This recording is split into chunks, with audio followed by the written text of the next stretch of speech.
19과 20과에서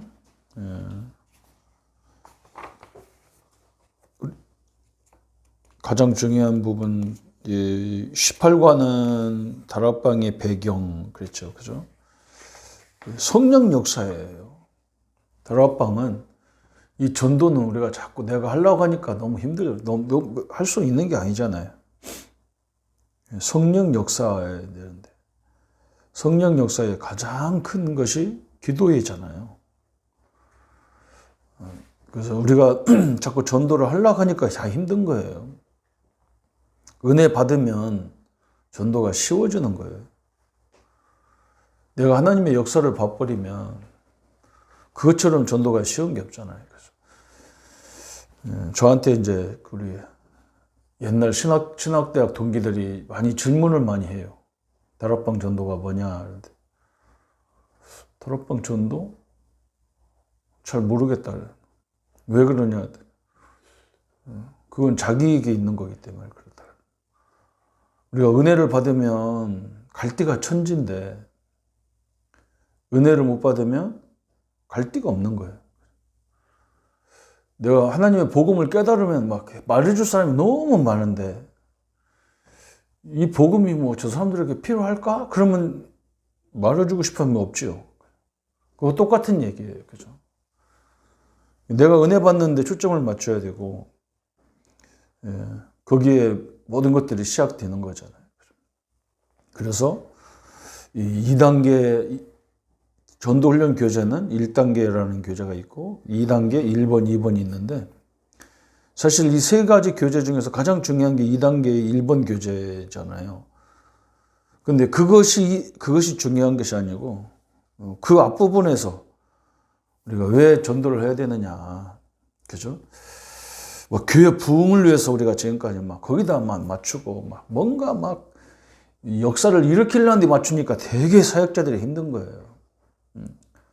되든 안 되든 내가 하나님 함께 하는 사람이고 하나님의 축복을 가진 사람인데 그 축복을 누리기 시작하면 하나님이 역사하는 걸 보게 되는 거예요. 이렇게 역사하는 거죠. 근데 내가 늘 염려와 근심과 두려움 속에 있고 나는 왜 안 되나 좌절 속에 있고 아니 그때 성령이 역사한다면 좌절할 때 성령이 역사한다면 해야 되죠. 그렇잖아요? 내가 염려할 때 막 성령이 역사한다 그러면 염려해야 되잖아요. 내가 불신앙할 때 성령이 역사한다면 불신앙해야 되잖아요. 근데 성경은 절대 그렇게 안 돼 있어요. 불신앙하는 곳에 하나님은 역사할 수 없어요. 복음 갖고 있어도 안 돼요. 그렇잖아요. 그죠? 이스라엘 백성들이 복음을 몰랐나? 알면서도 안 되는 거잖아요. 그러니까 내가 임마누엘을 누리고 말씀을 누리고 기도 속에 누리면 여러분 현장에 자연스럽게 흑암이 무너지는 것들이 서서히 보이게 돼 있는 거예요. 그죠? 그래서 기도의 배경이 너무나 중요하다. 그래서 다락방 전도운동의 의도는 평신도 운동이었고 그래놓고 이제 자신 있게 사람을 초청도 하고 어떤 때는 찾아가기도 하고 뭐 이런 것들이죠.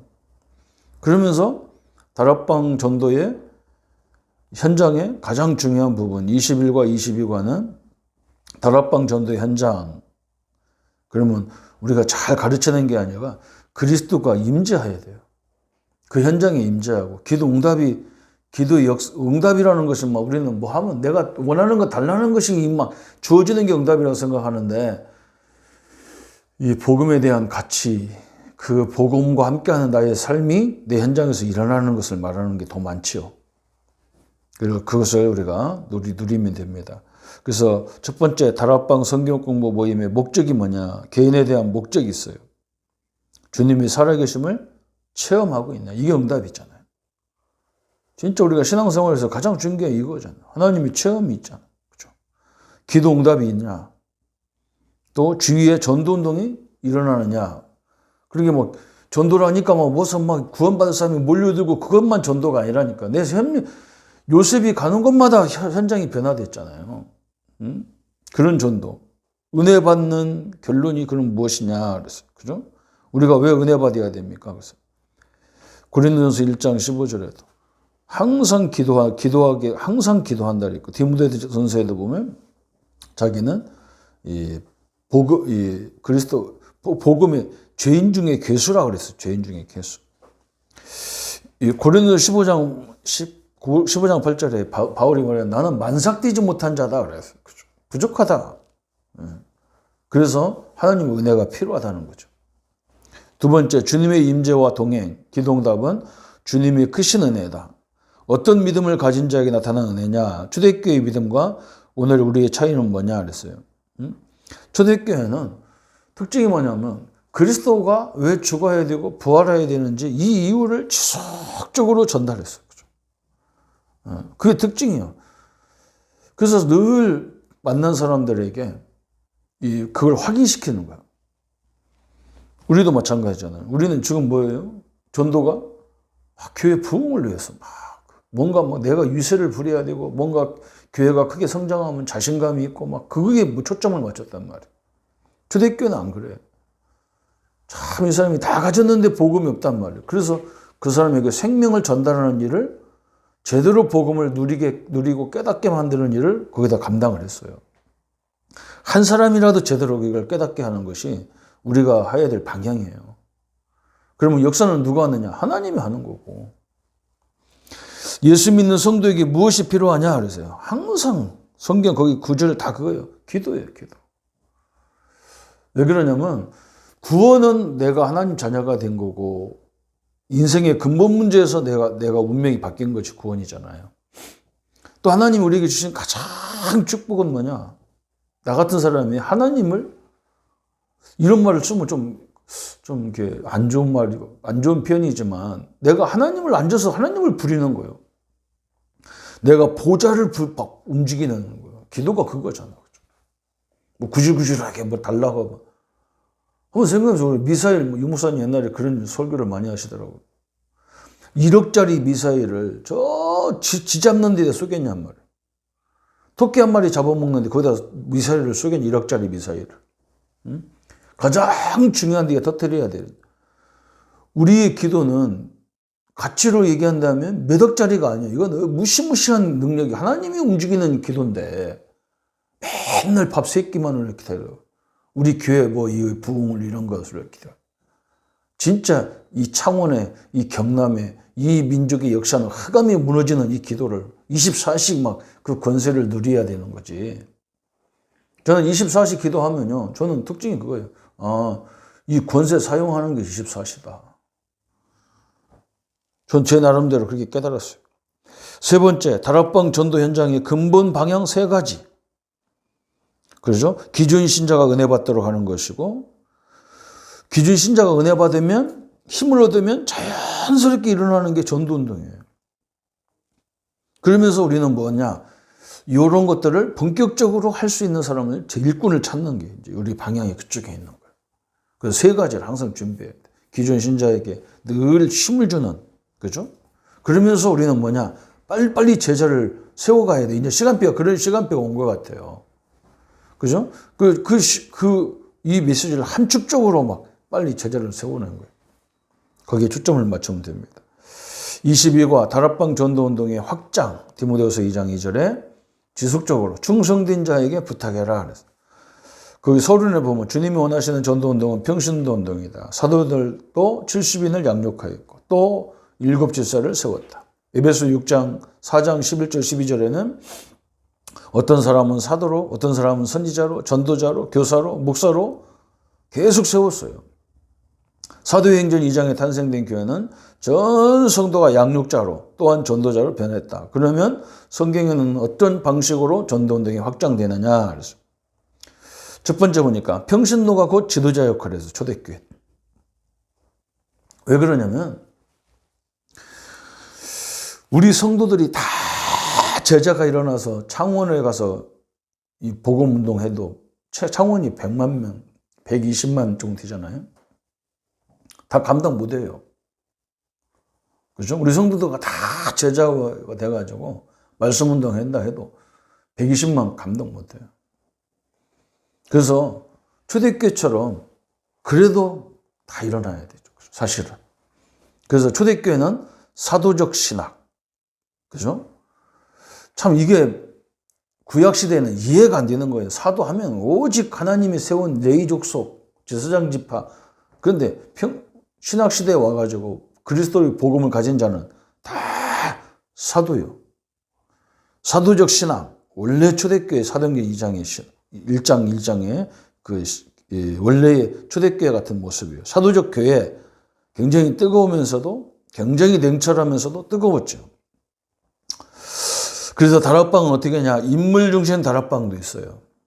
그게 너무 중요하죠. 그죠?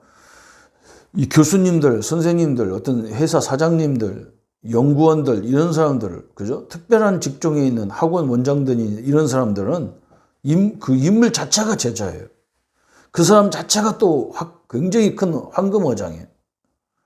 교수가 복음을 갖고 있다. 그러면요, 자연스럽게 영향이 가게 돼 있어요. 일부러 안 해도 영향 가게 돼 있어요. 그죠? 그래서 인물 중심 다락방. 그런 것도 필요하고요. 지역 중심 다락방도 필요한 거예요. 지역 중심. 늘 이걸 생각해야 돼.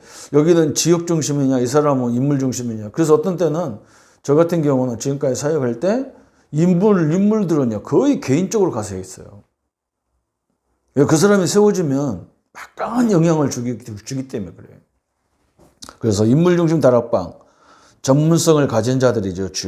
주로 색깔이 뚜렷한 인물이나 직업이 뚜렷한 인물이 생겨나면 그 인물 중심으로 다락방 운동을 전개할 것이다. 전개하는 것. 기억할 것. 예수님을 영접하고 지도자 중심으로 하면 유익하고, 성경 연구를 그 지도자 중심으로, 또 전도 활동을 그 지도자 중심으로 해라. 또 이런 인물을 찾아내어 양육하여 파송해라. 분명한 신앙을 심어야 되고 분명한 사명을 심어야 돼. 그러면서도 은혜롭고 간단하고 분명한 책무를 부여해라. 5번째, 성경 공부, 전도 활동을 하되 통일성을 유지해야 된다 그랬어요. 지역 중심의 다락방은 뭐냐? 지역의 제자가 하나씩 있다. 이게 굉장히 중요하죠. 그죠? 새신자는 지역을 벗어나지 못하고 전도 활동도 지역을 벗어나면 시간 이런 것이 문제가 많아요. 다락방 선교관은 그 지역 인물 중심으로 해야 성공한다 그랬어요. 그죠? 그 지역에 제자가 나와서 다락방이나 선교관이나 이런 지교회나 이런 것들을 하면 가장 좋다. 이게 방법입니다. 그래서 제가 이렇게 지금까지 이렇게 사역을 쭉 부교육자 생활부터 쭉 전도사 생활부터 시작해서 부목 담임 목사까지 말씀 운동하면서 굉장히 아쉬운 게 뭐냐, 지금도. 평신도가 은혜를 받고 사역을 하면요, 이상하게 교회관이 흐트러져요. 참 그게 제일 염려가 되더라고요. 그리고 또 한 가지는 뭐냐, 지속할 수 없도록 자꾸 하더라고요. 지속할 수 없도록. 우리는, 목사는 전문적으로 이 목회를 하기 때문에 어떤 때는 저도 가정에 대한 갈등이 많거든요. 왜 그러냐면 가정이라는 것이 무시할 수 없잖아요. 목사도 사람인지라. 우리 아이들이 아빠의 사랑도 필요하고 우리 집사람은 남편의 뭣도 필요한 건데 계속 이 교회 때문에 움직여야 될 때는 굉장히 미안한 감도 들고, 아이들이 우리 집은 아빠가 있나 없나 이런 생각도 하잖아요. 우리 집은 우리끼리 뭐 할 수 있는 공간이 있나 없나 이런 생각을 많이 하잖아요. 우리 평신도들도 마찬가지겠죠. 자기 집을 개방해서 말씀 운동하는 것은 굉장히 좋은 거지만 저는 일주일 내내 이 사역을 하는 것을 저는 별로 좋아를 안 합니다. 왜냐하면 목회자들은 할 수 없이 그렇게 해야 되겠지만 평신도 여러분들은 정해서 이렇게 일주일에 내가 하루나 이틀 정도, 3일 조금 많으면 3일 정도는 현장을 위해서, 복음을 위해서 이렇게 쓰임받지만 나머지 또 4일은 가족과 함께 할 수 있는 그런 시간도 필요해요.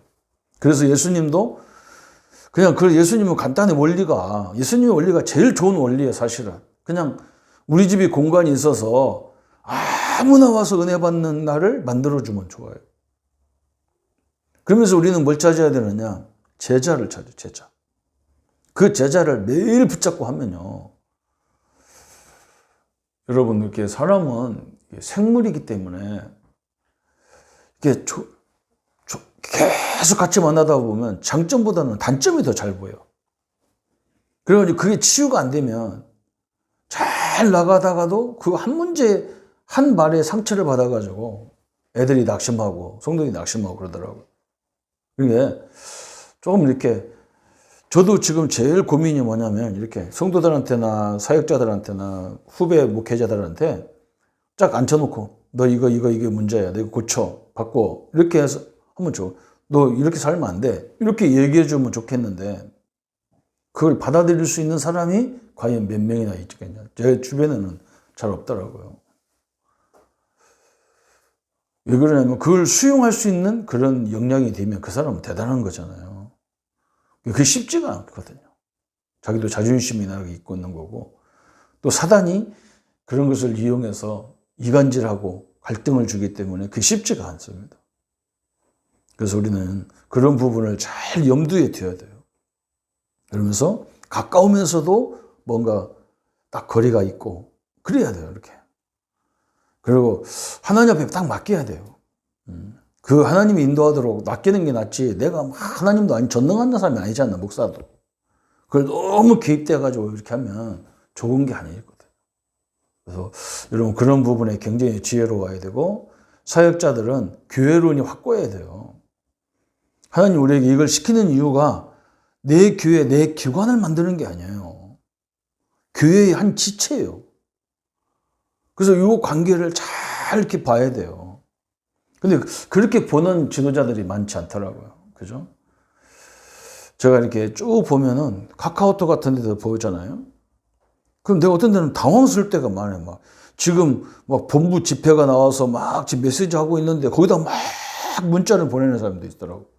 그 사람들이 거기다 누구냐? 사역 잘한다는 사람들이 그래요. 그리고 이 사람들은 지금 그 모임에 참석 않고 있다는 말이잖아요. 이게 같이 가는 것이 안 되는 거예요, 이게. 그런 것들을 좀 우리가 시정을 하는 것이 좋다. 그래서 여러분이 교회 광고를 잘 참고해야 돼요. 지금 이 시간에는 교회가 지금 훈련 중에 있거나 메시지 주고 이걸 잘 봐야 되잖아요. 그게 세상에도 마찬가지잖아요. 세상에도 이 사람이 지금 어떤 시간일까? 응? 그래서 저는 이게 뒤돌아기면 전화를 이렇게 함부로 팍 이렇게 안 하고 문자부터 보내잖아요. 지금 전화 통화 될 수 있습니까?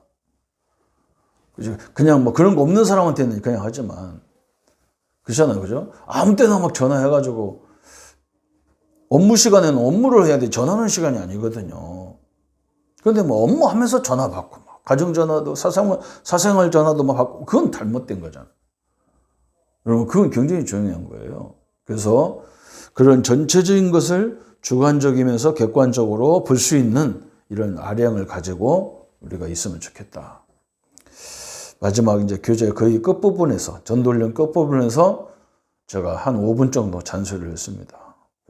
잔소리 안 하려고 하는데 이게 해줘야 되겠다. 내가 지금까지 경험하고 본 것이 그래요. 그래서 하나님의 응답을 누리기를 바랍니다. 예수님 감사합니다. 우리가 다락방 전도 현장에서 그리스도가 임재하고 하나님 나라가 임하고 응답이 기도의 역사들이 시작되는 것을 세밀히 볼 수 있도록 주님 영안을 열어 주옵소서. 예수님의 이름으로 기도합니다. 아멘.